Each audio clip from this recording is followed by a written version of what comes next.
Magandang araw mga kaibigan. Good news po itong pag-usapan natin mga ka-DDS. Dapat magsaya na tayo.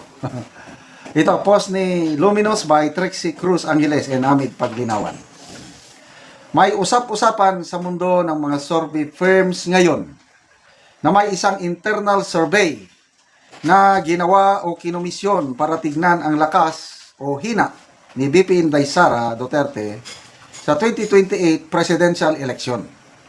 Ito din di umano ay sinusukat ang lakas at hina ni BBM Island Administration para masilip din ang kagustuhan o ayaw ng tao na ma-impeach si Vice President Sara. Ang resulta? Ito na. Mas mataas ang nakuhang score ni BP kaysa inaasahan nila. 60 plus ang score o points ni BP Sara. Wow! Ay, grabe. Panic mode tuloy sila. Gumasta sila ng malaki para sa survey na ito para lang masampal ng masakit na katotohanan na mas lumakas pa si BP Sara. Kaya mas matamlay na daw ang House of Representatives makakuha ng suporta ang impeachment dahil nag-leak na din ito sa ibang mga congressmen. Mga bata ni Tamba at mga makabayan na lang ang maiingay dito. Bakit kaya? Bakit, Congressman Ridon? Ay, nako. Maalala ko ito yung mga internal survey. Parte yan sa political strategy. Nung bago mag midterm election nung May of 2025, sinabi ni Congressman Toby Chanco, siya ang campaign manager ng Alyansa, no? Na may ganito rin sila, internal survey na ginawa.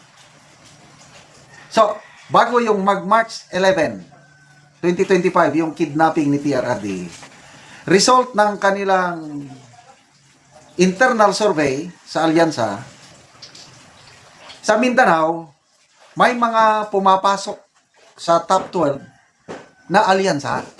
So, hindi pa masyadong solid yung, di ba, may Duterte, then plus 2. Hindi pa masyadong solid sa Mindanao yung Duterte. So, okay. Maganda. May pumapasok na kandidato ng Alyansa. Kaya lang, nung nangyari na yung kidnapping ni PRRD, sumunod na resulta sa kanilang internal survey, wala na. Zero. Wala nang pumasok na alyansa sa Magic 12 sa survey nila doon sa Mindanao. Kaya ang ginawa nila, kinancel nila lahat after March 11 na kidnapping ni Tatay Digong.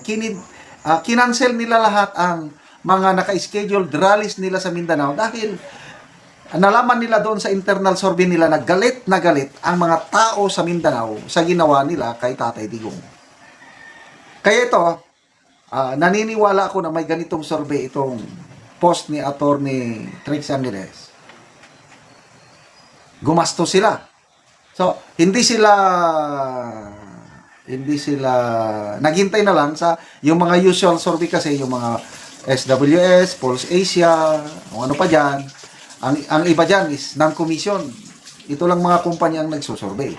So ito ngayon, commission survey.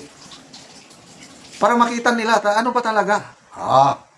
Ito na, resulta. Mataas ang ratings ni VP Sara, 60 plus. Ang kanyang, So, hindi naman na masabi kung ilan si BBM. And I'm sure, mababa rin. Tapos, sa lakas ni VP Sara, nakita nila sa survey na ang mga tao ayaw ma-impeach si VP Sara. Kaya no wonder, ito, nag-leak na daw sa mga kongresista. Nabigla ko, ngayong hapon lang, meron ng pahayag ni Congressman Lawrence Defensor, ang Senior Deputy House Majority Leader. Hindi ko inakala, nabigla ko yung inamin niya na mahihirapan sila makakuha ng 1/3 sa mga kongresista na mag-endorse sa impeachment ni VP Sara papuntang Senado. Hindi ko akalain na ganun. So, connecting the dots, Bakit nakapagbitiw ng ganong salita itong House Leader, Congressman Defensor? Baka ito na yung resulta ng kanilang internal survey. Kaya, tayo po mga kadides, this is good news. Panalo. Hindi na nila mai-impeach si BP Sara dahil ang mga kongresista alam na nila ang resulta ng survey. Kung ako ang kongresista, kayo yung kongresista, lalo na Mindanao, Visayas, alam mo, galit ang tao na sa isang galawan na ma-impeach si BP Sara. Boboto ka pa ba? Ilalagay mo yung signature mo?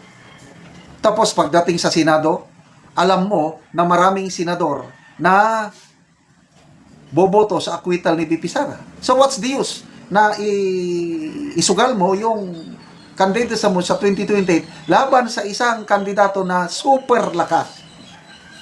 So, anong sabi ni BP Sara? Ang gaba, dili magsaba. Sabi ni Tatay Digong, there will always be a day of reckoning. May hangganan ang lahat. So, malaman ito ni BP Sara, I'm sure, tuwan-tuwa yun. Romualdez, John Vic, PBBM. Wala na, panic mode na sila.